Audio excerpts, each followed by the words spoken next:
अध्याय 4। अतीत की परछाई। अगली सुबह सूरज निकलने पर आरव, निहारिका और रोहन दोबारा उस पुराने स्टेशन के बाहर पहुंचे।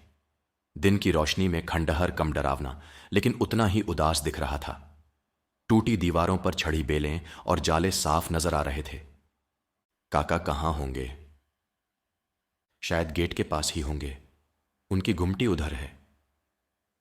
तीनों गेट के समीप पहुंचे तो देखा कि बूढ़े चौकीदार काका एक छोटे से मंदिरनुमा जगह पर अगरबत्ती जलाकर प्रार्थना कर रहे थे।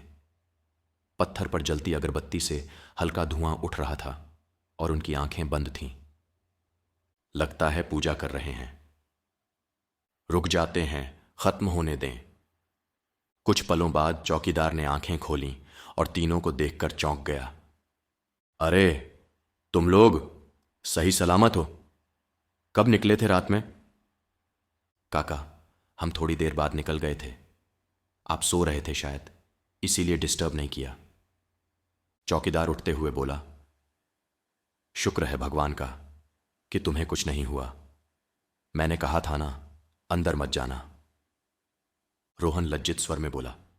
माफ करना अंकल, पर निहारिका ने धीरे से चौकीदार की बात काटते हुए कहा। काका, हमें कुछ बताइए ना उस रात के बारे में। हम सच में जानना चाहते हैं कि मालिनी जी के साथ क्या हुआ था। चौकीदार सावधान स्वर में बोला। मैं जानता था तुम्हारे मन में यह सवाल जरूर आएगा। आओ, वहां बरगद के पेड़ के नीचे बैठते हैं। चौकीदार ने हाथ के इशारे से स्टेशन परिसर के कोने में खड़े एक पुराने बरगद की छांव की ओर चलने को कहा। वे चारों पेड़ के नीचे जमीन पर ही बैठ गए। चौकीदार की आंखों में अतीत की एक गहरी छाया तैर गई। धीमी आवाज में उसने कहना शुरू किया।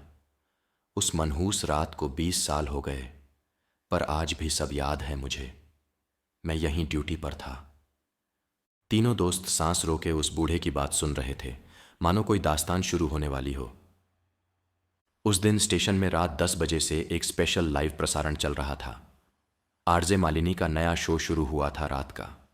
सुरों की सरगम। वो देर रात तक रुकती थीं उस रोज। और उस रात स्टेशन डायरेक्टर विवेक वर्मा, वो भी किसी काम से रुका हुआ था। चौकीदार की आंखें किसी पुराने चलचित्र की तरह वह रात देखने लगीं।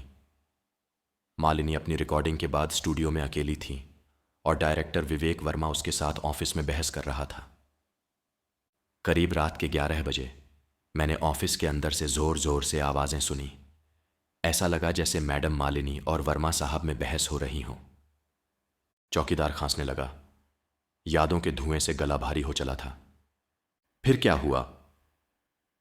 मैं दरवाजे के बाहर था। अंदर जाना मेरे काम में नहीं था, पर आवाजें तेज थीं। मैंने सुना मालिनी मैडम गुस्से में बोल रही थीं, आप मेरा शो बंद नहीं कर सकते, ये मेरा सपना है। फिर वर्मा साहब की सख्त आवाज गूंजी। सपने और इज्जत दोनों को खतरे में मत डालो मालिनी। जो कहा है चुपचाप मान जाओ। इसके बाद आवाज धीमी हो गई। शायद वर्मा साहब ने दरवाजा बंद कर लिया था। मुझे चिंता हुई तो मैं पास जाकर सुनने की कोशिश करने लगा। फिर अंदर से मालिनी मैडम की चीख सुनी, मुझे छोड़ दो, यह गलत है। Oh my God! मैं घबरा गया। मैंने दरवाजा खोलने की कोशिश की, लेकिन वो अंदर से लॉक था। तभी अंदर भारी चीज गिरने की आवाज आई, कांच टूटने की आवाज, और फिर एक भयंकर चीख। एक लंबा सन्नाटा छा गया। वो चीख आज भी याद है, रूह कपा देने वाली थी। तीनों दोस्त मंत्रमुग्ध होकर चौकीदार की आपबीती सुन रहे थे। उसके बाद आप अंदर गए? हिम्मत जुटाकर कुछ मिनट बाद मैंने ऑफिस का दरवाजा तोड़कर अंदर घुसा। अंदर का दृश्य। उसने रुककर गहरी सांस ली। मालिनी मैडम फर्श पर गिरी पड़ी थीं, बेहोश। उनके सिर से खून बह रहा था। पास ही एक भारी कांसे की मूर्ति गिरी थी जो अक्सर टेबल पर रहती थी। शायद उससे उन्हें चोट लगी। और विवेक वर्मा वहां नहीं था।